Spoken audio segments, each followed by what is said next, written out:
Hello guys, welcome back to the channel the Duke of SUV. But wait, I'm not the Duke of SUV.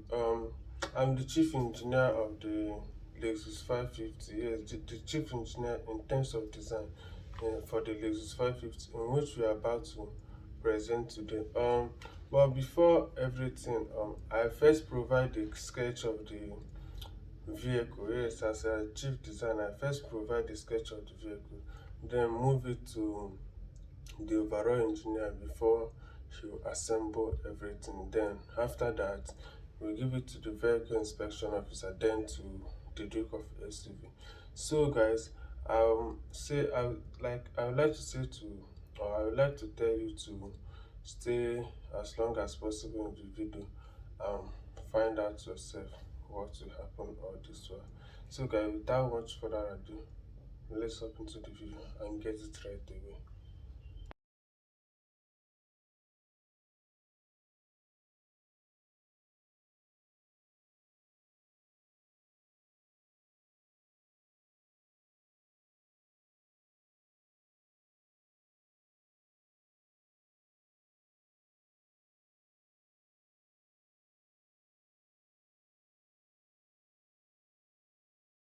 So guys, you guys have seen it by yourself. All the design have been made. So inside, we are still inside the factory. So I'm going over to the overall engineer and present the sketch to him. Then um he knows what to do next. And after that, he'll pass it down to the inspection officer, which will give it to me. So by then we'll see what we can do. Still stay tuned, guys. Alright guys, so I am the overall chief engineer in terms of engine, transmission, interior, and all of that. So now that is done with the um, sketch, yes, let me proceed with it and know the types of engine and just fitting that I will prove to it. So without much wasting of your time, let's go and see that.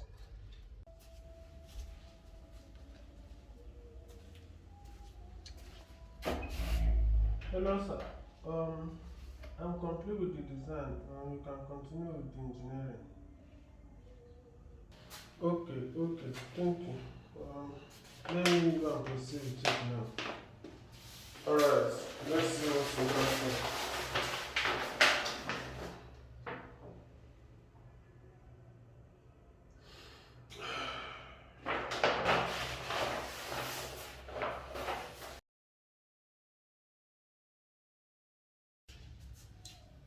So guys, it's now ready. Let me show it to you guys. Um, this is the 2025 Lexus GX550, the latest off-road vehicle in town. I can't conclude anyway, but let me give it to the inspection officer. Then from him, um, yes, like yes, from him it will get to the Duke of SUV. Then we will know his thoughts in it. Stay tuned, guys.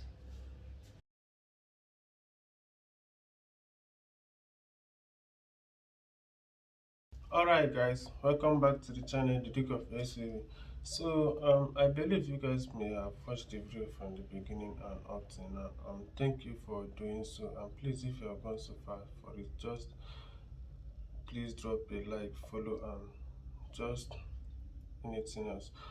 So I did receive a message which shows me the latest 2025 Lexus GS550. So what is it about this 2025 Lexus G550?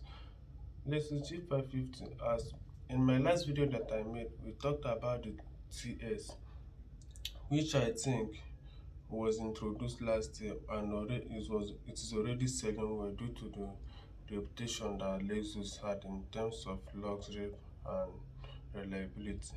Yes, with a few touch of performance, you understand. So it's already selling well, and it's a mid-budget S3 row SUV to LOS. So I think LOS is much more pricier than the TS. So that's it.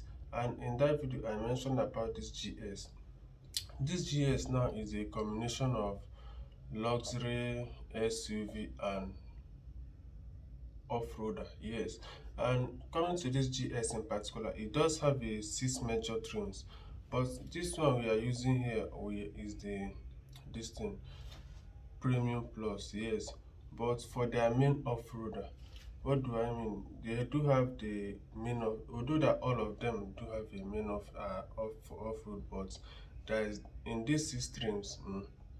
The overlay and overlay plus gives you extra agility in terms of off-roading capabilities. For example, the overlay do come with 4 cameras or surrounding camera. This surrounding camera do monitor, like it does look out for a stereo, like some places your eyes can't reach. The camera is there to watch it for you, and which you can see via the screen in terms of off-roading, so you could know where you position your tire, all those stuff that I'm talking about. Most of us that have vehicle know what I'm trying to mean. And in terms of differential lock, I don't know how to describe it. Saying it, I don't think you will understand it unless it's being experimented, which I pray that one day I will have the opportunity to do it for you guys.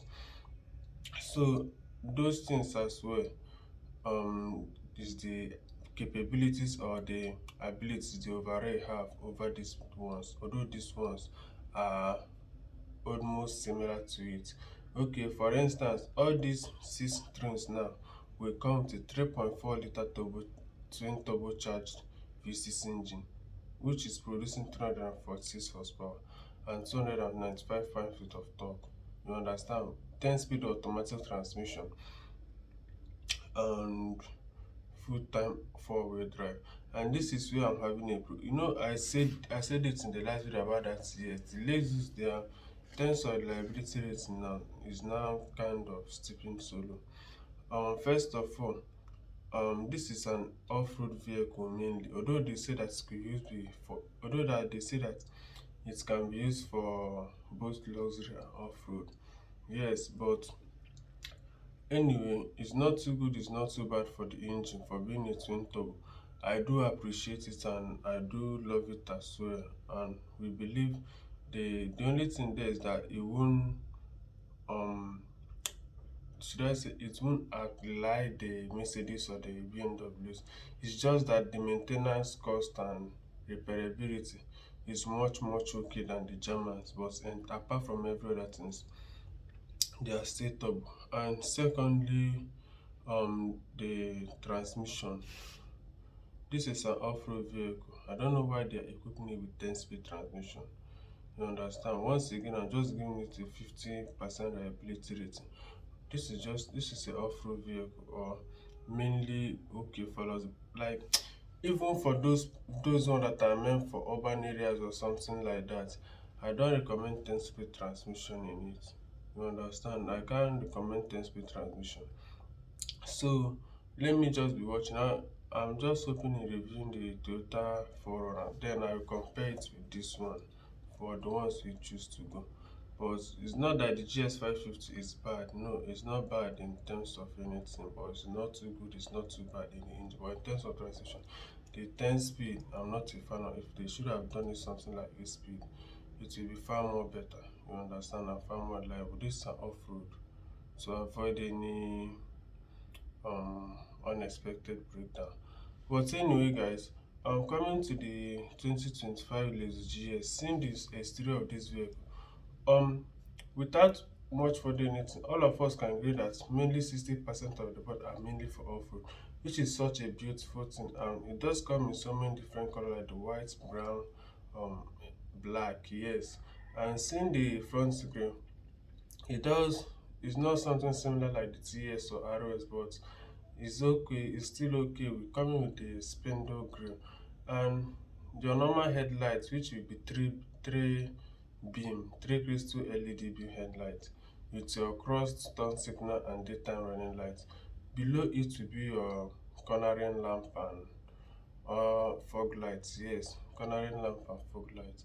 And once again, I do love the boxy design of this vehicle, and the side mirrors as well are kind of boxy, like everything is that let me say This vehicle do resemble the Land Rover Defender and G-Wagon in terms of ruggedity, and also Jeep Wrangler.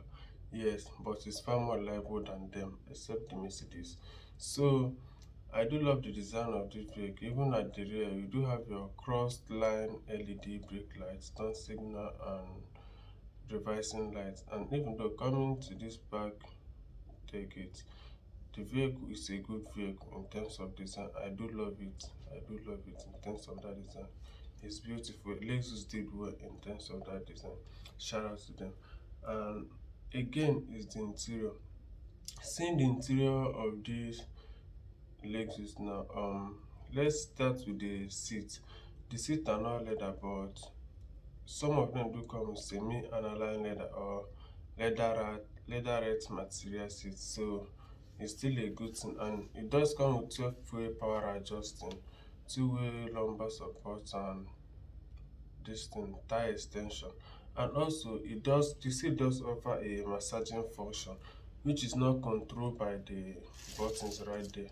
It's at the infotainment screen display, which Lexus didn't do well, because in terms of, let me see, if you park one place and on that massaging function and have to turn it off when you are on the go, you can't do it like that. You still have so many features, like so many app or settings to go to turn it off, which might endanger your safety. So I think Lexus didn't do well in putting it in that position. Or let's say, okay, yes, they didn't do well, but let's watch next time. They should try and add it like the other brands at the seat function, with like at the side seat, where it could be reached easier and operated. Now, seeing the infotainment screen display, I do love the infotainment screen display of the Lexus Honda as well. Lexus, Toyota, and Honda. They are still making the what is it called? Digital infotainment screen display, which are fully reconfigurable. Not that the reason that I say that I do love it is that I'm not saying that those ones that are fully lined are bad, but I'm just a big fan of this type, this split type. And it does come with your head-up display, leather heated steering wheel with your controls on it. The infotainment screen display on its own is a 14 inches, which you do have your auto 3 zone, or some will come with 2 zone depending on the option. 2 zone climate control, which the controls are embedded on the screen. I do love how they just did this one, and even the speaker volume is still located there.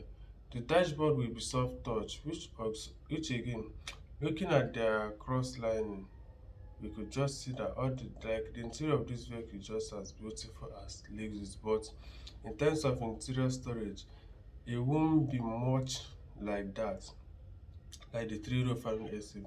It won't be much, but they do have let me say, enough space to store in some things, and also your cooled and heated cup holders and storage.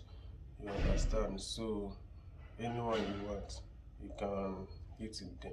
And another thing that I do want to say is that they included the cigarette lighter. What I mean by the cigarette lighter is the traditional phone charging, which is a very good thing, and I do want to say. And being an off-road vehicle, it is supposed to be like that. You understand? Like some vehicle need to add this feature in case if you don't want the use of USB. USB sometimes they will be misbehaving. Unless maybe, yes, these places do have a wireless phone charging, but not every phone can fit in comfortably to it due to the shape, how the shape was carved. Yes, due to how the shape was carved. Not every phone can fit in there very well. So they did a good job in offering that a secret light. And I do love the gear shifter of this Lexus GS now. Unlike those one or Lexus 350 that's now little, like little toggle. I do love how they do this one a full-time stick. Yes, I do love how they do it. Congrats to them in that one. So coming to the reverse, if you go to the reverse, you see that this one is equipped with a 360-degree rear view camera, and also the buttons here are which we use for controlling that differential lock and drive mode. And just like I said, if with if like that are if it is overlay now, over tray mode or overlay, um the cameras when switched to this or off-road, you could see what I mean. All the cameras, even where your eye couldn't see, will go there. So in terms of you driving in the rough terrain, you can see where your tire is going through and what you will do. You understand? So moving ahead to the interior rear view camera. Interior rear view mirror, it is also camera featured and normal mirror featured as well, depending which feature you do want to use at the same time. And this one do have a panoramic sunroof, which is also dimmed, something like, and yes, just dimmed. You can't open it, but you can choose to dim it, or like just as you can see in the videos, it happens. Just that, but it's only on this premium plus that you can get this type. Then the lower standard model will come with your small opening sunroof, you understand, but this one is not open, you can't open it. Also, coming to the second row seat, same captain's chair as every, like captain's chair is now being introduced on a daily basis, and it's a very good thing that I love it. I'm a very big fan of it. Um, this seat is not adjustable, you can only recline it. The size is just fixed there, and which I think that it fits everybody comfortably with just the look. Yes, and you do have your own climate control also back there, which is the 3-zone climate control. It's a good thing with your cup holders at the door and at the middle. And this one do also have the sunshade as well. Coming to the third row seat, for being a luxury model, yes, luxury or premium plus trim, they do offer you a third row seat, which is not much comfortable. With maybe it can be for comfortable for some of us, but not everybody. And you understand what I mean. I believe you do understand what I mean. So that's it. But if you are going for the over three model, uh, sorry, they won't be giving you that third row seat. Yes, if you're going for the over three model, you won't be having the third row seat. But for being the premium plus or something like they do say can be used for off-road and luxurious things, they do offer the third row seat, which also try its best in offering you a comfortable back seat. And they are also reclinable but not adjustable. Coming to the tailgate of this GX550. Um it is also a power lifted, of course, and also there is a one cool feature that I see there, which is the ability for the glass to pop and for you to throw anything if you just a little thing. Like you can see what I mean from here. They do have a glass pop up, and then seeing the cargo capacity with the third row setup, the cargo capacity is just very small. That's why it's just very small. There's nothing you can say. Not a family SUV or something like that. Just for off-roader. So with the third row seat, we do have um 10 inches of cubic feet. Or when the third row seats are folded, then you'll be having a total inches of 34 seats. But second row seats, but if the second row seats are folded, 79 feet of, like 79 cubic feet of cargo capacity. But for the over three model, you won't be getting the um third row seats, you understand? And these things are also electronically fold and unfold, just like that. Anyway, Sha, I don't know what one you do think, how you do see this vehicle now, this GS550. But to me, it's a good vehicle, of course, just that the 10-speed automatic transmission and the turbocharged is something kind of off for me. But anyway, all I could say is that depending on the option, I can't say that it's better than the TS or the TS is better than it, but depending on the option and the ones you don't want to go for, maybe you could check my review about the TS and know which one you do want. But for me to compare this GS now, it will be with the Toyota 4Runner, which I will do so in, let me say, upcoming videos. But for now, this is just it. Alright guys, thank you guys for watching, and please don't forget to like, subscribe and comment. See you guys in the next video.